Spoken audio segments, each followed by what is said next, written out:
Oh, Losdy, Punch Out TV. Hope you're all well out there. Well, Chris Eubanks wins on points against Conor Benn, 116, 112 on all three judges' scorecards. First and foremost, shout out to Conor Benn for putting up an absolute brilliant performance and showing a great engine, great chin. Shout out to Chris Eubanks for showing a great engine, a great chin. I scored the fight. I had it 7 rounds to 5.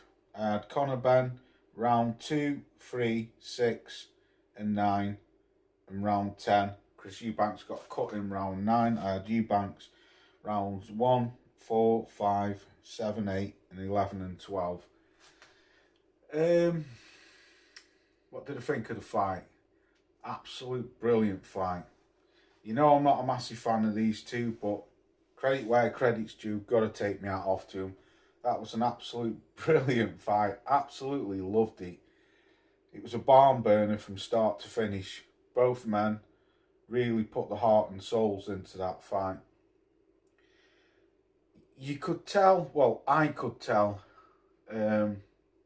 Chris Eubanks was obviously the bigger bloke, you could tell that, and the power shots were more effective from Chris Eubanks, but the speed and the youth of Conor Benn and the volumes of punches and the pressure was outstanding for a guy who's come up to middleweight.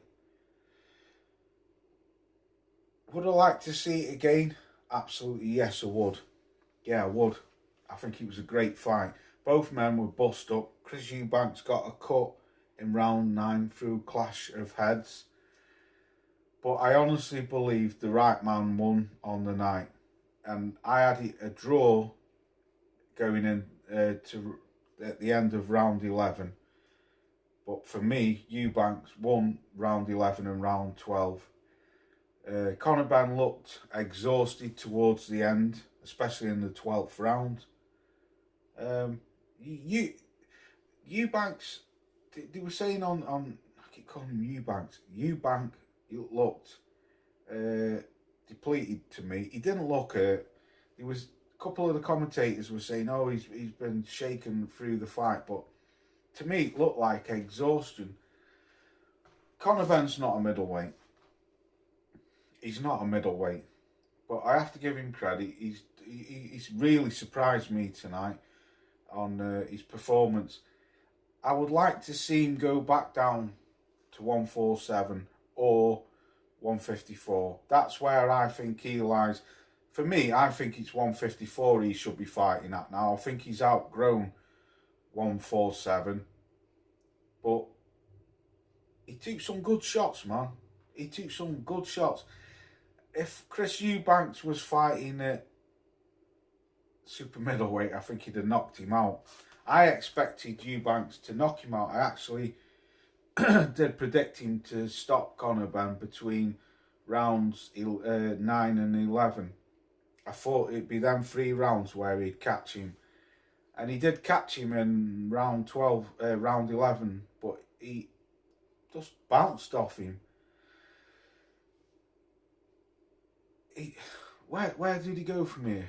I mean, I would like to see a rematch, but me personally, if I'm honest, I would watch it. Yeah, I would. But me personally, I think both fighters now should move off and go their separate ways.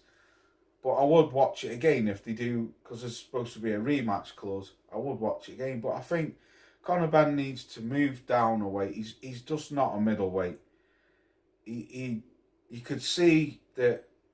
Well, I could see the power what he was throwing. It wasn't effective enough to harm Chris Eubanks. Now, I'm not saying that he couldn't stop some middleweights, but I think if he moved down to 154, I think he'd be a lot more effective. The kid's got a great engine. He's got a great chin. He's got great art. And I think that's probably the best I've ever seen him fight, if I'm honest. I didn't like Eddie Hearn at the end. you know, had a little bit of a moan about the scorecards. Chris Eubanks Jr. said that Conor needed to work hard for that. He didn't think he had it in him, but he congratulated him for it. Nigel Benn was an absolute blessing. He was a spot on Nige. You know, he said all the best about Chris Eubanks Jr. Great to see Senior there by his side. But it was an absolute thrilling fight. Conor Benn threw a lot of punches, but to me, he needs to use that jab, the basic fundamentals of boxing, using your jab, just jab, jab, and right hand. It must just be in the DNA. He's just looking for the knockout all the time, swinging them big punches, the big right hands, the big left hands to the body and to the head.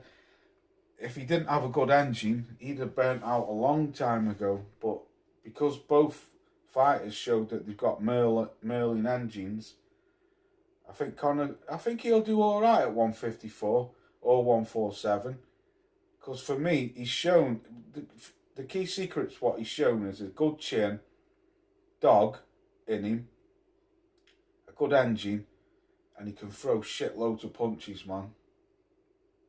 It'll be interesting to see what happens now, where they go on. But for me, the right man won. I'm waffling on now. I've had a few beers, so it's not going to be the best video, but I'm just getting it out there as I can, sorry. But yeah, the right man won. Let me know what you think. Who do you think won it? Where do you think they go on from here? Would you want to see a rematch? I would want to see a rematch, but I'm honest, I'd prefer to see them both go their own ways now and move on to bigger and better things. But I don't know. Peace out. Let me know what you think. Peace out. Catch you on next one.